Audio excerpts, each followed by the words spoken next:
pesa. Yore te mar kungo ber. Kineno kata ki ber kwa chako gi puonjo nyithiwa ma wan godo inyew kata gati thep mag chwakali. Ing'ise ni ero na nyew ni ndiga. Adwani komi kata giwaya okidhi chamgo mandaste.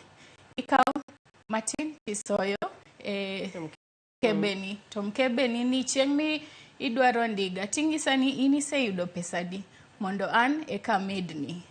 Koro ichako puonjo chakre ka gitin, ka gidongo to ging'eyo ni kadwaro gimoro to nyaka save.